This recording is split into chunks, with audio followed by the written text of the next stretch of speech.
Hey, what's up guys? It's Cale Brock from How to Rip here. Today we're reviewing the OG Flyer from Channel Islands. That's how we do it in the big leagues. Channel Islands say that the Flyer is one of their most popular designs, stemming all the way back from the 90s. It's sort of an older favourite. The Flyer is easily the most ridden and enjoyed all-round board in Channel Islands history. So basically the OG Flyer is the same original template but with modified dimensions to give you a more modern shortboard feel.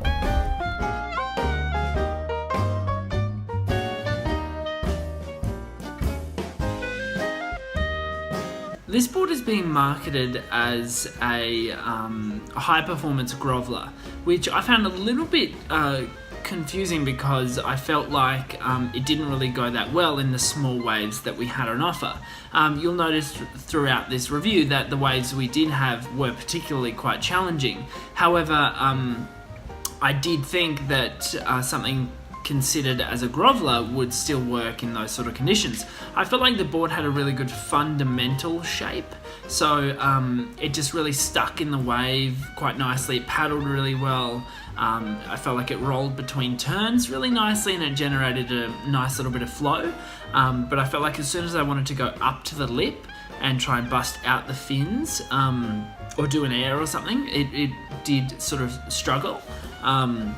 But again, it could have been the waves. I did have a look at the promotional video that Channel Islands put together for this particular board, and you'll notice that the guys are surfing, or the team riders are surfing some pretty classy waves, so 3 or 4 foot, whereas we were dealing with 1 to 2 foot. But again, I consider 1 to 2 foot to be a groveling wave. So if you're like me and you're quite often dealing with those 1 to 2 foot, maybe 3 foot days, you want a board that's actually going to allow you to do whatever you want to do. And I felt like the OG Flyer was really good if you enjoy the fundamentals, so you really like to stick on the face, but I felt that if you wanted to take it to the air or do some big spins or something like that, it did have a lot of stick, so you actually to drive through that stick, and it can be a really good thing obviously, to drive through it, you actually, I feel, need some more solid waves to be able to do that with that board. And it's actually a similar scenario that I've been experiencing with the Sampler, which is a board that I'm riding at the moment,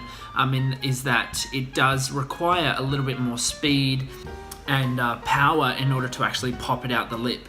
If you watch someone like Dane Reynolds riding that board, he's so solid on his feet that he's so good that he's able to probably push through those things, where I feel like someone like me, who's obviously not as good, but also I think still solid on my feet, I do have a little bit of trouble trying to punch through the lip with that sort of board. So again, coming back to the OG Flyer, I feel like it's a really nice board. Like even just holding it under my arm felt really, really nice, but I feel like it's not really a grovel board. I think for groveling, you're probably better off going towards something like the Channel Islands Fish, which we also reviewed during this session, and you can check it out at the end of this video. We'll have a link to it. I feel like that board probably suited the conditions a lot more. So if you are from somewhere where you're dealing with 1 to 2 foot conditions, I'd suggest going something like that. But like I said before, that's being quite picky. I really enjoyed the lines of this board. I felt like it hugged and fit the wave really well, if that makes sense. And it was a really easy transition as well from my other board. So yeah, definitely a thumbs up. But again, if you're looking for a grovel board, I'd probably look towards something like the Fish or something else. Let us know in the comments, guys, if you agree or disagree, what your experiences have been like with the OG Flyer, and what boards you want us to review.